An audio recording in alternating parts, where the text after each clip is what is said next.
teacher who worked at an unnamed school. She will be referred to as Jennifer.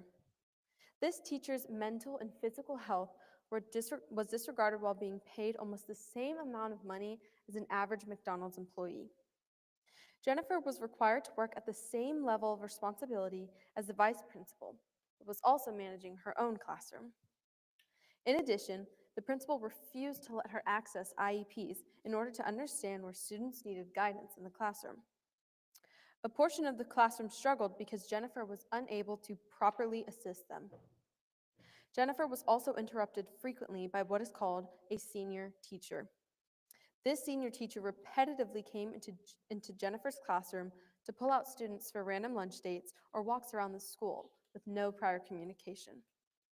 The relationship between Jennifer and the senior teacher consisted of rude emails, slammed doors, yelling, and the silent treatment. This cultivated a stressful environment, weakening her mental state. Not only was Jennifer unable to advocate for herself, but the principal also refused her calls for help. This situation exemplifies the way higher status workers can abuse their power and authority. Similar to Jennifer's experience, teachers are silently struggling with employment discrimination.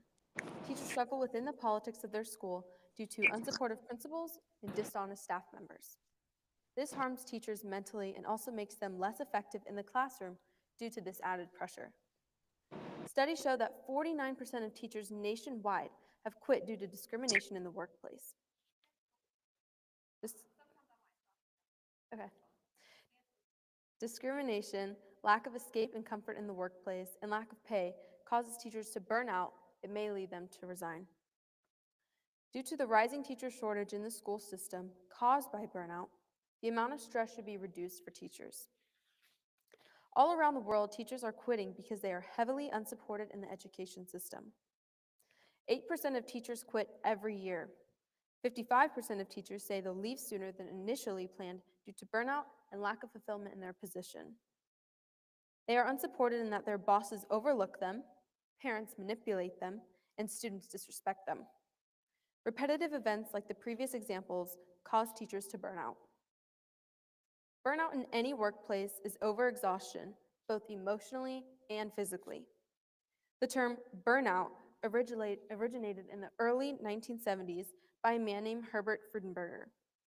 He explained that professions with a strong sense of morality and purpose, high committed workers who willingly sacrifice themselves for the benefit of others, tend to be the people most at risk for burnout. There are certain signs that should be recognized in order to prevent this phenomenon. A recent 2024 study by Education Support states that exhaustion, detachment from the job, and reduced performance are the three biggest signs to look out for. Evidence of exhaustion would look like constant mood swing, frustration, impaired concentration, insomnia, headaches, and irritability.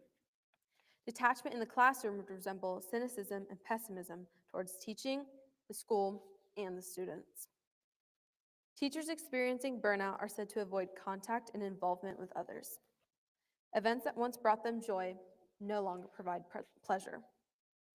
Lastly, reduced performance can be characterized by lack of productivity and representations of poor performances.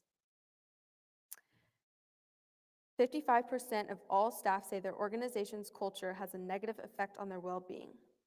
89% experience symptoms of poor mental health due to their work. The years 2020 to 2022 show the most statistical incline of teacher resignation. During the year 2020, teachers were required to upload lessons, homework, quizzing, testing, and projects all online. Teachers completely relied on their Zoom calls and Google Meets to communicate their lesson plans. Oftentimes, teachers were unable to display the processes of answering a math question, step-by-step illustrations in art class, lab experience for a science lab, and even learning useful tactics for grammar because of their lack of whiteboard and projectors. Teachers in all remote environments reported higher student absenteeism and less student work completion than teachers in face-to-face classrooms. These online teachers also said that they needed more support and guidance in planning and instruction than their colleagues who were teaching in person. From the lack of student engagement and participation on assignments, teachers were feeling useless. All the work they had prepared and assigned remained untouched by their students. Students craved having a physical teacher, but because it was impossible during the pandemic, students stopped reciprocating. They also said they needed more general instructional support in adapting curriculum, in motivating students, in accelerating them academically, and assessing their learning than teachers who are in the physical classroom every day. Sorry. This was a sign of detachment because teachers started taking a toll on the lack of communication, and it affected them mentally, causing a mental shutdown and loss of motivation. Because of this, in March 2021, 42% of teachers declared that they had considered leaving or retiring from their current position during the last year. Of these, slightly more than half of it was said because of COVID-19. Without mental break days, decrease in lesson planning, and in-person teaching, teachers were unable to successfully thrive within their work environment. Unfortunately, teachers experience burnout because of perceived and physical lack of support in their administration due to financial limitations, working conditions, and lack of training. If teachers feel unsupported and singled out by their administrators, they tend to show a social and mental decline in their work environment. When financially limited, teachers are forced to compare their passion for their job with the lack of compensation for their hard work, causing them to have thoughts of quitting. Lastly, if a teacher has not been properly informed about a situation with the student's life, their lack of training might cause them to burn out quicker. When given time to prepare notes and lessons, teachers' stress levels are promised to decrease. This time is commonly known as a planning period. A teacher's planning period is one of the school's day's most coveted and greatly desired portions. It is a vital element of productive and successful teaching as it allows teachers to prepare lessons, create materials, examine student academic performance, and so much more. It also catalyzes impacting students positively and constructively. Recent studies show that there has been a larger increase in the well-known teacher shortage since 2019. Alongside the teacher shortage has been a greater ask for substitute teachers. Substitute teachers are required to attend an orientation, fill out paperwork, and pass a criminal background check as required by state law. With little to almost no education on the subject, a substitute teacher is still compensated to complete the number of tasks given by a teacher. However, a teacher who has at least one degree, has been in school for 4+ years, has class in a separate classroom, and has been provided with only one planning period will still be asked to substitute during their only given planning period for a different teacher without any compensation whatsoever. It has been revealed that teachers desperately need at least one planning period a day in order to keep calm in their classroom of chaos. Public schools provided all teachers with 266 minutes of dedicated planning time per week, according to the results of a school pulse panel. The panel surveys about 2,400 school principals representing all grade levels. This works out to about 4 hours and 26 minutes of planning time per week. Since teachers are already limited in their given time of preparation, it is detrimental to take that period away from them and have them fill in a classroom where their coworker is absent. The time the teacher could be spending grading papers, editing PowerPoints, making copies for tests, quizzes, and etc., would now have been spent assisting an absent coworker in a subject the teacher has not studied or prepared for. Another example contributing to teacher burnout is when teachers dedicate their entire weekend and breaks from school to do schoolwork. Teachers are paid to work around 35 hours a week, but are not paid when continuing the same work outside of the classroom in those classroom hours. Being overworked as a substitute for a coworker without compensation and overworking school hours during the weekends could greatly accelerate the process of burning out. Another issue that causes teachers to overstress and lead them to resign is the lack of training in the workplace. When a student goes to college to study a general education, they might not be prepared to teach students that deal with severe ODD, ADHD, ADD, and even autism. Some teachers, like Ms. Jennifer, may not even be given access to an IEP. An IEP is an acronym that stands for Individualized Education Program.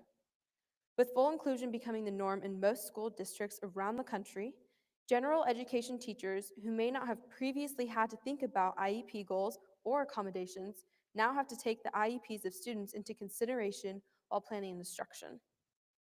Most educators may not be familiar with what's found in the IEP or with the IEP process. The purpose of IEP is to lay out special instruction, support, and services that students may need to thrive in school. A non-special education teacher may struggle mentally when dealing with a child with severe ODD and no IEP. ODD is the acronym for Oppositional Defiant Disorder, and it is diagnosed when a child shows patterns of uncooperative, hostile, dangerous, and defiant behaviors towards authority, teachers, peers, and parents. It would cause tremendous stress to a teacher to revolve their planning instructions around the child, learn to accept the unavoidable defiance received from the child, and not specialize in teaching special behaviors. With the lack of training, teachers are more than likely to burn out when faced with teaching students with severe learning disabilities. Along with being overworked outside of the classroom, teachers fulfilling multiple roles like parental figures, substitute teacher, therapist, and even an unpaid tutor increases stress levels. A source says, many teachers know that they are on the front lines of children's mental health treatment, but the lack of training, resources, pay, and connections to do what they would like to do for children. Because of this, a large majority of educators say their work is always or often stressful, double the rate of other workers. More than half of teachers reported that they are less enthusiastic about their job than when they started. The teachers who are able to handle the emotional damage of their growing students have said they want to leave the teaching industry and study mhm. Those that are unable to balance personal emotions and the emotions of students are quickly burning out because they are not equipped to separate teaching their students and providing therapy for their students. In the education atmosphere, teachers are struggling with the perceived lack of support. When teachers are not consistently checked upon by their advisors, teachers feel this neglect because administrators will make rules and politics without being involved in a classroom and not discussing it with the teacher. When a teacher has to abide by these rules, it can negatively affect their teaching in their classroom. The perception of the lack of support they once felt has now turned into a literal lack of support by their own administrators. In order to increase faculty morale, the teachers should consistently be checked on by their administrators and their coworkers. By doing this, teachers are less likely to overstress and instantly burn out. While struggling to get support from administrators, teachers also struggle with the student-to-teacher ratio. In most schools, specifically public schools, teachers are faced with a 1 to 30 teacher-student ratio. Teachers are asked to assist every single student, but are not able to attend 30 desks at once. While this ratio may seem manageable, it can create challenges that affect the quality of education students receive. When classrooms have too many students and not enough teachers, both students and teachers face difficulties that can impact learning, student engagement, and overall educational outcomes. Teachers are overstimulated, causing them to project their stress onto the students. Not only is the teacher unable to properly communicate lesson plans without interruptions, but the students are unable to get individual help on assignments due to the lack of teachers. Knowing that teachers are struggling with overworking hours, lack of training, and lack of support in administration, there are 3 solutions to help their stress levels minimize. For teachers who are not getting enough compensation when filling substitute roles or having enough time for preparation, they should be guaranteed a planning period that is not allowed to be interrupted. In order for teachers to properly plan and prepare for their class, they need a designated time that would remain on the clock for their regular payment. If they are going to substitute for a classroom, they should get the additional hourly pay that a regular substitute would receive. Secondly, general education teachers who struggle with students' behavior issues should be well prepared before getting assigned to a classroom. Administrators should provide IEPs to each and every teacher so that they are one, aware of the conditions of their students, and 2, able to prepare and practice approaching these situations. IEP training is not required, but in this scenario can be tremendously beneficial for both teachers and their students. Lastly, administrators should regularly check on their teachers. Instead of always sitting in the back of their classrooms, which makes the teachers feel micromanaged, admin should sub and teach lessons to understand the classroom environment. Understanding the classroom environment will help create more obtainable rules and regulations. This way, the teacher is physically seeing their administrator's support. therefore decreasing levels of stress. By providing uninterrupted planning periods, training, preparing teachers for students with learning disabilities, extra compensation for overworked shifts, and requiring administrations to frequently visit the classrooms, stress levels would be minimized, allowing teachers to reconsider their resignations. In a controversial belief that teachers are paid more than enough. Oh, it is controversial to believe that, sorry. What others fail to recognize is that the cost of teachers leaving outweighs the cost of their payment. In 2020 to 2022, the number of teachers drastically fell. Substitutes who were not equipped for teaching began fulfilling the roles of those who were prepared for teaching. School districts and officials nationwide are begging parents to step in, loosening requirements for substitute teachers, and in one case, asking the National Guard for help at last-ditch efforts to stay open amid the latest COVID-19 surge. With teachers overwhelmed with the mass amounts of work, which ultimately led to the problem, substitutes are filling multiple roles that they are less than prepared to fill.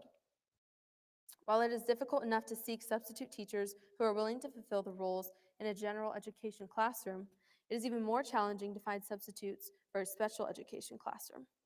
This is because a substitute teacher is not prepared to face children with disabilities. While a special education teacher knows how to operate around temper tantrums, rage quits, tears, and interruptions, a substitute teacher may feel overwhelmed and frightened because they are unaware of how to assess the situation. In some situations, substitutes are faced with helping motivate students with diagnoses like ADHD, attempting to get them to focus on their classwork. This can be problematic due to their limited knowledge in the field. One of the reasons for the lack of qualified substitutes is that trained substitutes come at a higher cost. Another issue that follows not being able to find qualified substitutes is the cost of bringing substitutes to new schools. Replacing a teacher requires significant resources and personnel time. Although the cost within district or a school can vary substantially, the most significant financial costs are those associated with separation, recruiting and hiring new teachers, and training replacements. When a full-time teacher is absent for more than a certain period, schools are required to seek a substitute. This requirement places additional strains on school budgets, for the cost can be substantial. For example, teachers in the Ann Arbor School District missed a total of 23,737 days, according to an open records request. It was later said the Ann Arbor District spent $3.78 million on substitute teachers last school year. Schools are losing more money seeking the substitute teachers who aren't equipped to teach year-round, instead of raising the salaries to encourage the burnt-out teachers to return. Another controversial belief is that teachers are not underpaid. Multiple online news articles argue that teachers are paid fairly and are provided with retirement benefits that other private companies don't receive. It is also pointed out that while some states don't compensate teachers as highly as others, they provide good pensions. Because governments are spending more money on teacher requirements like plans like 403B and 457B plans, it is necessary to fulfill requests for salary raises. 403B and 457B plans are tax-deferred retirement savings programs provided by specific employers such as state and local government agencies. Instead of immediately providing savings for teacher retirement, government should allow teachers to have a higher salary and utilize the retirement planning that private company employees use to save money later. Another suggestion would be to provide teachers who require a higher education with a larger salary. For example, special education teachers should be compensated more because they are tasked with a greater responsibility. Mentally and physically preparing for child's outbursts, staying positive, building relationships, and consistently engaging with parents are few of the many tasks teachers, especially special education teachers, prepare for before stepping into the classroom. To prevent teachers from burning out, government should raise salaries and base compensation on the occupation status levels. This will be very attractive to the teachers who have left the teaching profession when they see that they are being offered higher compensation. In a 2022 Gallup poll on occupational burnout, 44% of American kindergarten through 12th grade teachers reported often or always feeling burnt out. 35% of college professors reporting the same exact feeling. Not only have teachers struggled with immense amount of stress levels due to overworking themselves, They are also continuing to quit because of compensation levels. Overall, educators feel that they put more into their job than they receive in return, both emotionally and financially. Schools nationwide are going to suffer due to this teacher deficit. While raising teachers' salaries is not possible for all schools, supporting teachers is. In order to prevent teacher burnout, it is important to guarantee longer planning periods, have supportive admin, provide proper documents like IEPs, and regularly check teachers' mental health status. If you're a student, please consider checking up on your teacher. This could look like a, hey, how are you doing today? Or telling them something important in your life and asking something important about theirs. If you're a parent, please consider volunteering for your child's teacher in the classroom. This could look like class parties, field trips, teacher half days, etc. These people have dedicated their entire careers for our future generations. It is more than important to show them our support. Thank you.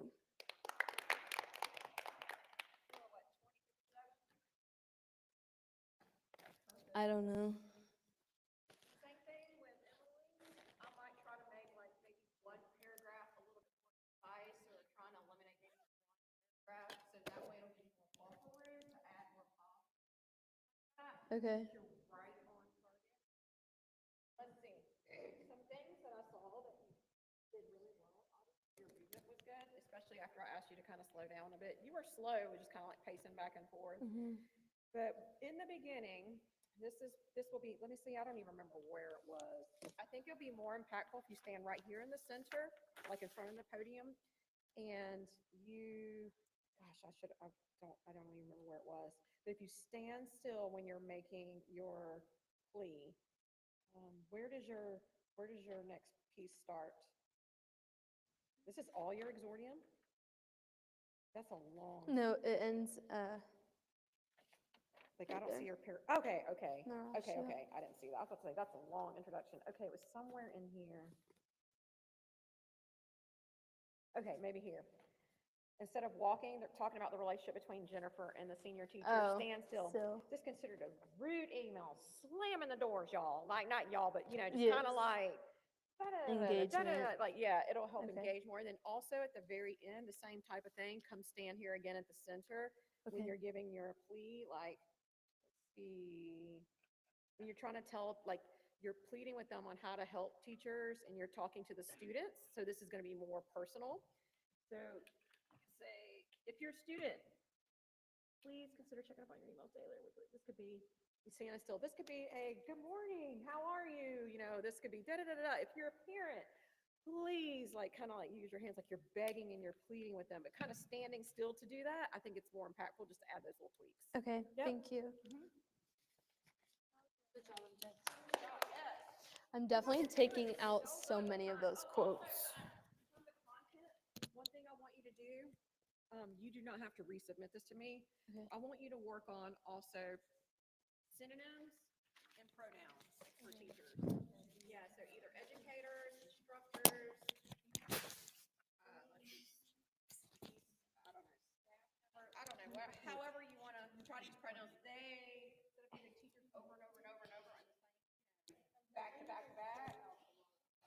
So just use some synonyms, pronouns to kind of vary it a little bit. Again, you don't have to turn, I'm gonna trust that you're gonna take care of that without having to turn it back We're not into gonna have me. time. So that way you can, but that'll be the same feedback I'll probably give you on your own. Wait, I'm so sorry. That's I've got to go to gross. the bathroom again. Can somebody introduce Nancy Claire for me? And then I'll be right back. Because I want to keep it rolling. I don't want y'all to wait on me. I'll introduce you. Yeah, Mrs. Smallwood, he's back there. He's back there. Okay, can you hear me? You ready? Please welcome Nancy Claire Parsons. Thank you for coming to my speech. A young engineer named Christine LaPierre was hired to a new management role at a company in Ontario, Canada. She found out after beginning her new job that her boss had told her fellow employees that he was hiring this young, hot redhead and you'll love her. This man was 25 years older than Christine. In a meeting in front of numerous executives, her boss publicly grabs her butt. It took 18 months before his sexual assault was realized and he was demoted out of his management role. Not fired, only demoted. Christine is not the only person affected by sexual assault in the workplace. Between 2018 and 2021, there were over 27,000 sexual harassment charges filed in the United States alone. However, it goes beyond harassment. 104 countries still limit the jobs women can have. Inequality between the sexes, male and female, appear in women's daily lives. Women pay an average of 7% more for products marketed towards them compared to their male-intended counterparts. For example, toys, clothing, and self-care products such as razors, shaving cream, and deodorant. 58% of women runners under 30 get harassed during their exercise. These statistics show that there are large areas of inequality between the sexes in all aspects of life, leading to the need for the feminist movement to fight these issues. However, the movement has begun to lose focus on these issues. The modern feminist movement should return to fighting for the equality between the sexes of females and male, instead of being intersectional, over-empowering women, and ostracizing men. In terms of its long and rich history, the feminist movement has shaped much of today's society. Charles Fourier, a French philosopher, coined the term feminism, specifically the French word féminisme, in 1837 when he saw firsthand women's oppressive marriages and unequal treatment. The movement sparked in the United States on July 19th and 20th, 1848, when the first women's rights meetings were held at Seneca Falls Convention. Here, inaugural women's rights leaders such as Elizabeth Cady Stanton and Lucretia Mott began to summon awareness for such topics as women's suffrage, education, and domestic rights. The history of feminism in the United States can be broken into 4 parts known as the 4 waves of feminism. Each wave focused on specific issues that women of the time were facing. The first wave, beginning at Seneca Falls, stretched into the earliest 20th century and mainly fought for women's suffrage. When the 19th Amendment was passed in 1919, allowing the women the right to vote, this marked an enormous victory and momentum change for the feminist movement. This wave assisted in the abolitionist movement as the ideas held of both feminism and abolitionism aligned in fighting for equal rights between people groups. The second wave, 1963 to the 1980s, broadened the movement's horizons to inequality in the workplace and fighting for domestic rights. Fueled by the ideals leading to the civil rights movement and the retaliation towards the Vietnam War, feminism fought to break the concept of traditional gender roles. The Equal Pay Act was passed in 1963 and protected women's wages by disallowing wage discrimination based on sex. The third and fourth waves both encapsulate modern feminism, but it's difficult to mark a distinct shift between the two. A major indicator that the movement was evolving away from the first and second waves occurred as the third wave began in the 1990s to roughly around 2012. Feminism turned to set about emphasizing individuality and normalizing gender, sexuality, and women's bodies. The movement focused on sexual harassment in the workplace, the shortage of women in positions of power, and overall empowerment of women. Kimberly Crenshaw, an influential feminist leader, began what became known as intersectional feminism. Intersectionalism is when the movement includes groups based not only on sex, but on gender, sexuality, class, and race. The fourth wave of feminism is very much in continuation of the third and does not have a specific time when it began. However, several distinctions can be made. First, the fourth wave is what is happening now. It is the feminism of today's society. Second, a main reason for splitting modern feminism into 2 waves is heavily influenced by social media. A notable example of this social media-fueled activism is through the #MeToo movement that took off in 2017. This encouraged women to speak up about the sexual harassment they were experiencing to bring about changes in the workplace and in their daily lives. Because information is at the fingertips of the majority of people, radical ideas such as anti-men sentiments spread rapidly. There have always been radical feminists, but it was not until the fourth wave of social media that their ideas were able to gain attraction and supporters. Many of the feminist movement's accomplishments came from the first and second waves. First, women gained the right to vote in the United States in 1919 when the 19th Amendment was passed. This allowed women to have a voice in the government that affected the legislation that impacted their daily lives. Women were then inspired to fight for the representation in political positions. In the workforce, while sexism continues to be rooted throughout many corporations today, the feminist movement claimed a large victory when the Equal Pay Act was passed. This was the first steps toward creating an equal environment for women to work in. Another accomplishment in the feminist movement is that women have access to all higher education opportunities. In 1972, the Title IX Amendment was passed. As part of the education amendments, this protects women from discrimination based on sex as students.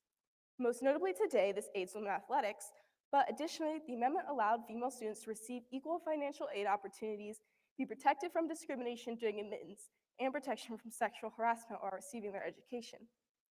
Now, the majority of bachelor's degree holders are women.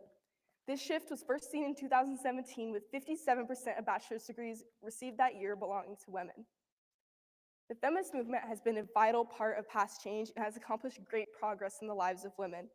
However, progress has slowed during the third and fourth waves of modern feminism is trying to do too much and trying to fight for too many people. The intersectional nature of the movement today has caused it to lose focus on specific issues to fight for. This, in turn, has halted progress in the modern version of the movement. For the feminist movement to return to making strides for women, it must return to the ways similar to those of the first and second waves of feminism. Despite the many successes of the movement, as it developed into its modern form, feminism began to stray away from the central goal of feminism, equality between the sexes. These sexes are the two biological sexes, male and female, scientifically defined by their chromosomes. Males have XY chromosomes and female XX. From the moment of conception, sex was written into the baby's genetic code, and by week 7 of pregnancy, the baby begins to develop their unique sex organs. One of the major flaws with current feminism is intersectionalism, which caused the shift of focus away from equality between the genders. Intersectionalism has broadened the scope of who the movement is fighting for. It operates based on the idea that all inequality, whether based on race, gender, sexuality, or social class, can be fought against together. A notable example of intersectional feminism is the inclusion of trans women in the movement. A trans woman is a person who is male at birth but decides to live as a woman. Feminism is now operating on the idea that a trans woman is a woman.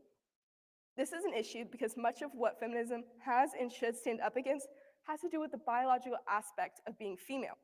For example, rape or reproductive rights. A trans woman cannot give birth as they physically do not possess the organs to do so, and thus has nothing to do with fighting for reproductive rights. It is illogical to group women and trans women together because their problems with inequality differ so greatly. A prominent display of when intersectionality interferes with feminism can be seen through women's athletics. A truly intersectional feminist would argue against banning trans women from sports, as that is asking that trans woman to prove her womanhood. The Title IX was a great achievement for feminism. However, the amendment has in the past permitted and protected transgender athletes. It stated that in kindergarten through 12th grade, students should be permitted to participate in sports in accordance with their gender identity. This can become dangerous in competitive settings as students reach upper high school grades. A 17-year-old biological male differs greatly from a 17-year-old biological female. Beyond high school, the NCAA allowed trans women to compete alongside women athletes as long as they completed at least 1 year of hormone therapy. However, studies indicate that 1 year of hormone therapy is not enough to take away the athletic advantage of a biological male. Through programs like Title IX that were supposed to protect women, it actually created further inequality for biological women as they were at a disadvantage in their sport. New developments have made a great step in the right direction for women. The Trump administration passed an executive order banning trans athletes from women's sports. It states that new Title IX investigations will be performed against the inclusion of trans athletes, subsequently reworking how Title IX has previously operated. However, this ban only covers programs that are federally funded or are protected by Title IX. While this order effectively removes trans athletes from organizations such as the NCAA, if an organization is privately funded, they are not required to comply. This consists of many high school athletic associations, including GHSA, in which Mount Bethel is a part of. The GHSA is a 501c3 nonprofit that receives no federal aid from the government. Many private organizations will likely follow the lead of the executive order, but they are not legally required to. This is why it remains an issue, as there is still the possibility of females having to face males in their sport. Another flaw with modern feminism is that the movement praises women for hypersexualizing themselves. Women are often encouraged to flaunt their bodies to create a healthy relationship with oneself. Pop culture and social media have influenced an increase in acceptance of people turning towards monetizing their bodies, such as through OnlyFans, as an easy way to make money. Women have begun to display themselves as objects because they are proud of their bodies. However, this shift completely disregards the ideals and progress made against the sexualization of females achieved by the original feminist movement in the first and second waves. The stereotype that women are objects to be traded around or bought has taken a lot of effort to break. This problem arose as women found that most easily accessible form of empowerment came when they received positive feedback for showing off their sexuality. The feminist movement needs to change toward recognizing that the worth of a woman does not lie in their appearance or what they do with their body, but rather in who they are as a person. The modern feminist movement is in a continual push to empower women. However, it sometimes moves past the point of equality. An example of this effect, as previously mentioned, is that more women than men now receive bachelor's degrees. This constant upliftment of women has the adverse outcome of ostracizing and displacing men. Men now live in fear of being labeled as an anti-feminist or misogynist, causing them to be quiet on many important issues. A primary example of this over-empowerment occurred in 2020 when the hashtag #KillAllMen went viral on Twitter in response to various supposedly misogynistic comments online. As this phrase took off, more and more men began to turn away from the feminist movement as it proved to no longer have a place for them. The idea of reaching equality by erasing men has been held by a few previous feminists. In 1968, Valerie Salonis wrote the Scum Manifesto, or the Society for Cutting Up Men Manifesto. This book explores the notion that society could be corrected by getting rid of the male human race entirely. However, in the beginning of feminism, these ideas were never taken seriously. It was not until the third and fourth waves that anti-men sentiments gained traction. This idea even reached politics when Hillary Clinton stated that the future is female during her run for the president of the United States. Clinton was alluding not to gender equality, but to gender dominance. There has formed an enormous double standard between women and men. If a man said some of the things that women said about men, for example, the future is male or kill all men, he would be socially rejected. The modern feminist movement is deeply flawed and needs reform largely toward the ideals of the original movement seen in the first and second waves. First, to combat intersectionalism, the movement needs to return to only including biological women in their fight for equality. This will realign the movement to its central goal of equality between the sexes, male and female. Also, the movement as it is now is trying to accomplish too much and thus is not making any effective progress at all. By including many different groups of people in their fight for equality, the feminist movement has come to a screeching halt in progress. Secondly, regarding the over-empowerment of women, the movement needs to recognize that a woman is worthy because of who she is, not because of what she looks like or what she accomplishes. This was never fully achieved in the beginning waves of feminism, as the second wave advocated for normalizing women's bodies and that everyone is beautiful. Thus, this needs to be a new standard for feminism. Finally, the movement cannot ostracize men, which goes hand in hand with over-empowerment. The goal of feminism is equality, not to shift the social standard to favor women over men. These changes must be made, as there is still much the feminist movement needs to accomplish. A current major issue in the United States is reproductive rights. On a global scale, there are still countries such as Syria, Pakistan, and Afghanistan where women do not have the right to vote. In Burkina Faso, women are fighting against forced marriages, and in Sierra Leone, women are fighting against genital mutilation. The feminist movement needs to come together, realign itself, and refocus on issues that affect women daily. If the movement in the United States can once again make effective progress, then they will also be able to help women across the world. Some people may argue that the feminist movement is fine as it is and does not need any of these changes. The movement is making exactly the progress that society needs. For example, they may claim that intersectionalism makes feminism inclusive and creates opportunities for more people. Being inclusive is a good thing. It fights for more people, thus creating a greater sense of equality. However, not everything can or should fit under the umbrella of feminism. This does not diminish the problems, struggles, or inequalities that groups other than women face. It also does not claim that these groups do not need a movement fighting for them. Rather, that the movements need to be separated to successfully make progress. Feminism needs to fight for women and women solely. When it tries to include inequalities based on race, sexual identity, or social class, the movement is trying to do too much and thus does nothing at all. As previously mentioned, an example of the ineffectiveness of the over-inclusion of modern feminism can be seen with the feminism fighting when feminism fights for reproductive rights. A trans woman is not personally affected by this issue as they do not possess the same reproductive organs. Thus, if feminism is trying to include everyone, it cannot focus on reproductive rights as it does not involve everyone in the movement.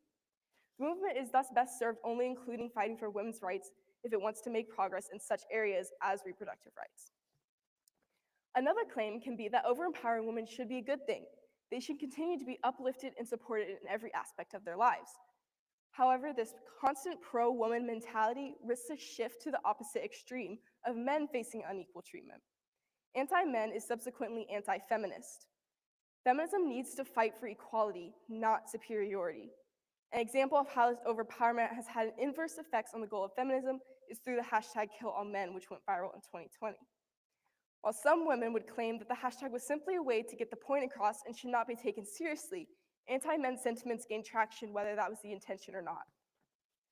Additionally, the overempowerment of women has also led to women hypersexualizing themselves. About 58% of Americans watch pornography.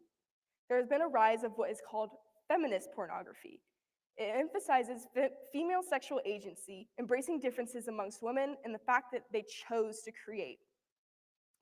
This, again, is the opposite of what feminism should be accomplishing.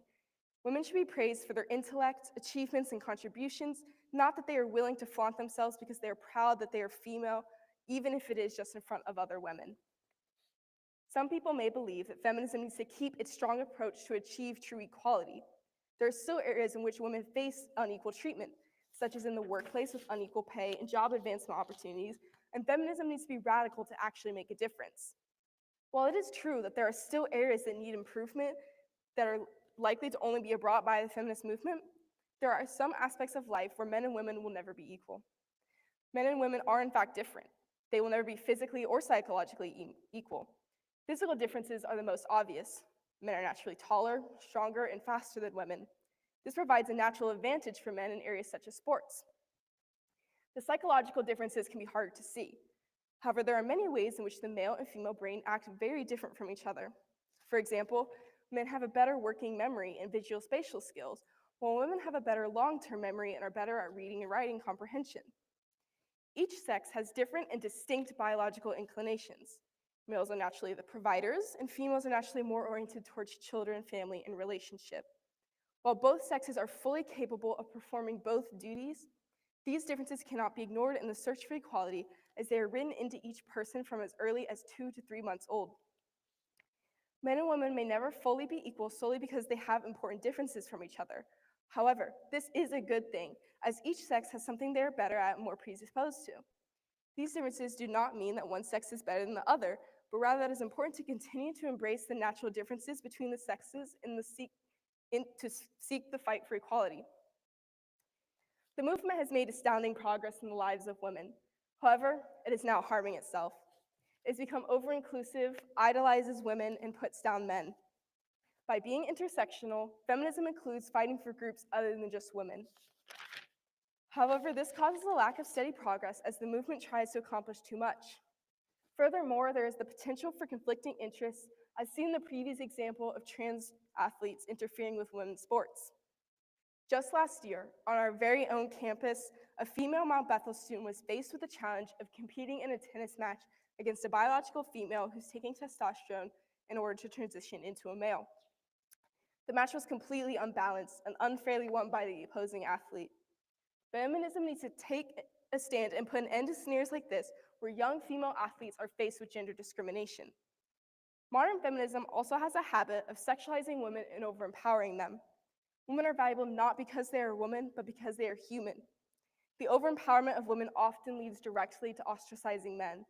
The modern feminist movement has become pro-woman instead of pro-equality, and needs to be refocused as the fight is for equality, not for women's superiority. These are important distinctions to make as they clarify what the movement should be fighting for. It is vital that the flaws in the movement are pointed out in order to bring reform.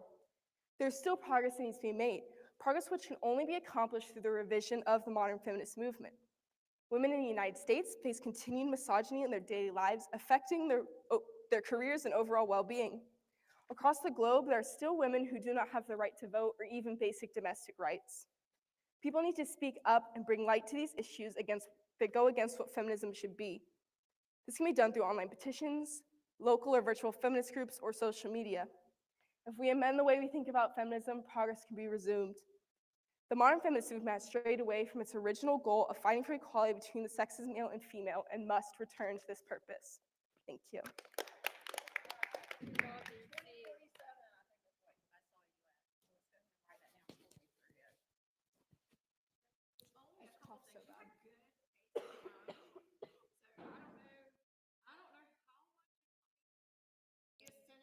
I also feel like I struggle reading out loud, so I'm sure once I have it memorized, it'll also be a little faster. Just make sure you have enough buffer, like if Mhm. you need to take it, like probably need some water. Yeah, I'm still a little. Say just if you want a couple, at least 2 breaks where you can stop and get water and things Mhm. like that. So I don't know if you need to commit a couple things, sentences down just for the sake of that.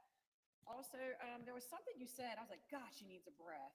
I think it was like in the narratio when you were explaining the "Kill All Men" hashtag, and you said Yeah. something about the is it misogynistic something something. It was just a really long sentence, and I was like, "Oh, she's gonna Okay. die saying that." That also could be me tripping up over reading though. 'Cause Okay. I am like bad at reading. Okay, so I I like wasn't. skip over. So that was periods just and it, and then there was something, I don't know if it was in your, I think it was in your confirmation early on, where it would be more impactful for you to stand still, because